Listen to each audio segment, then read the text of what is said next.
With the magic mirror safely in my possession, I dreamt of the Daventry I would be rewarded with, and the kingdom it could become.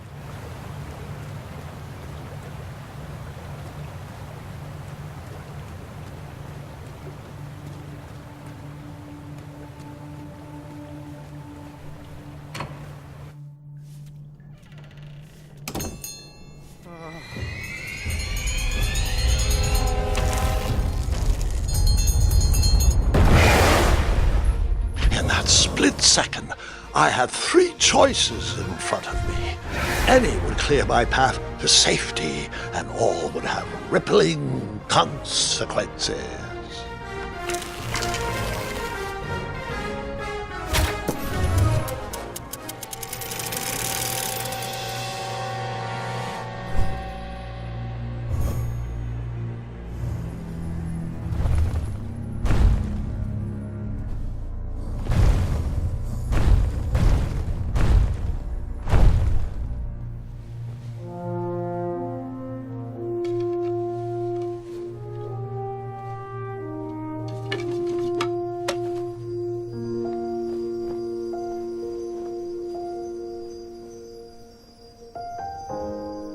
My hands were shaking and my arms could barely grip the rope, but with the last of my strength, I climbed out of the well and headed back to the castle. Ever since the magic mirror returned, its reflections have warned the kingdom of danger, kept our family safe, and it has exposed many troublesome crumbs tangled in my beard. Yeah. King Edward was so proud that you returned his lost treasure that he made you king. Everyone knows that part. Now, can we get back to that dragon? Gwendolyn, there is so much more to my stories than dragons. I hope this old cap will be remembered for far more than the action tattered across its brim, sewn into the seams of many hidden adventures. All right, let's get back to the dragon. Tell me everything. Like, why did you set the dragon free even though he was trying to eat you? I set him free because, well, over the years I realized that the dragon was not the despicable, hideous beast Daventry had made him out to be. He was just a caged animal that was never shown any kindness.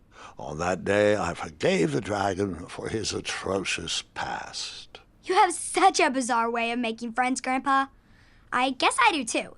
I'm known as Gwendolyn the Popular back home, but only to my stuffed bunnies. I've always found it best to pursue friends where I can, though they don't always feel the same about me. All right, you two. Grandpa needs to rest. Gwendolyn, it's way past your bedtime. Sleep well, Grandpa. I'll be back first thing in the morning. I don't need rest. I'm as spry as I've ever been, though I wouldn't mind a slice of magic fruit.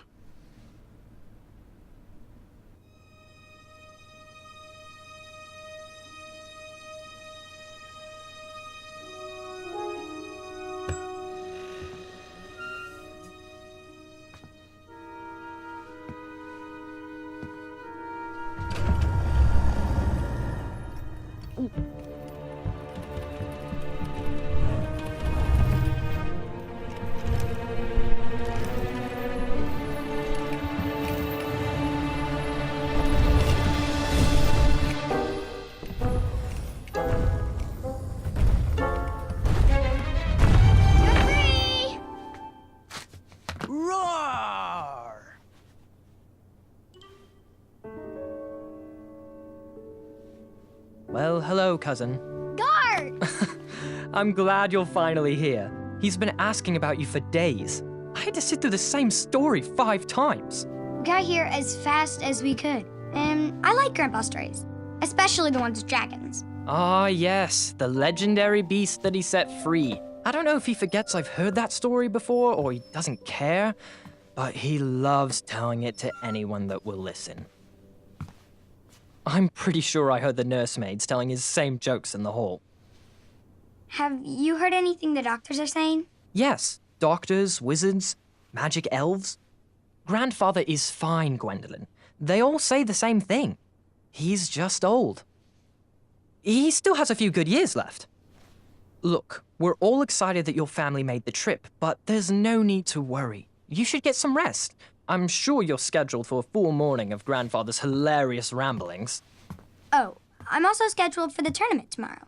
Ah, yes, the fencing tournament. You'll love it. I'm, of course, favored to win and will make sure you have the very best seat to view my victory. The courtyard will be filled with important people and delicious hors d'oeuvres. Oh, I'm actually competing in the tournament. I had no idea we were hosting a junior tournament. That's incredible. In that case, I will gladly be there to cheer you on and eat delectable appetizers. Nope, no junior tournament. I'll be squaring off against you. I see.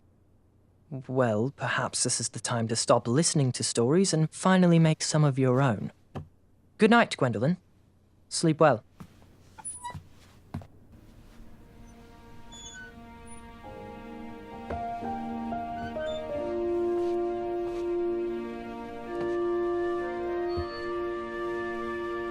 Come in, Gwendolyn. You can set those on the nightstand. Grandma said to take 3 spoonfuls of each. I'll get to those. No need to fuss over me. Now, let's talk about far more important issues, like that fencing tournament. I hear you're competing. Well, I signed up, but I'm not so sure anymore. Nonsense. If it's Scott you're worried about, he's no bother. After all, I only learned that you entered after he complained about it all morning. Threatened, I'm guessing. There are many ways to win a duel. I, for one, have always been fond of...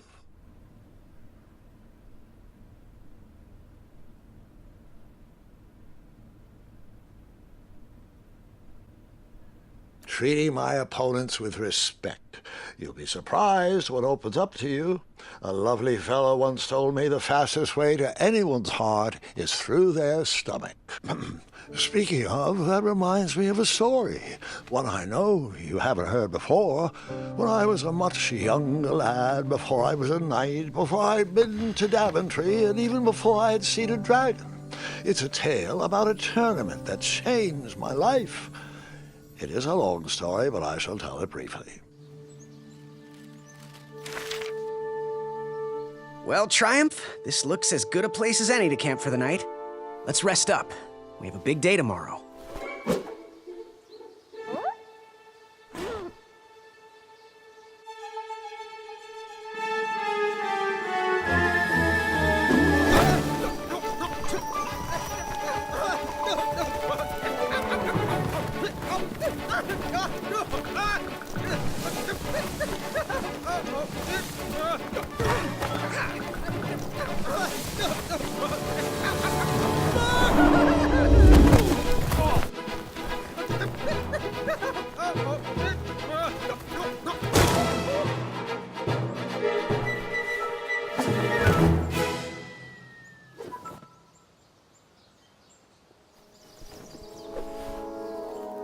After gracefully rappelling down the cliff, I welcomed the sight of an actual road, the first sign of civilization.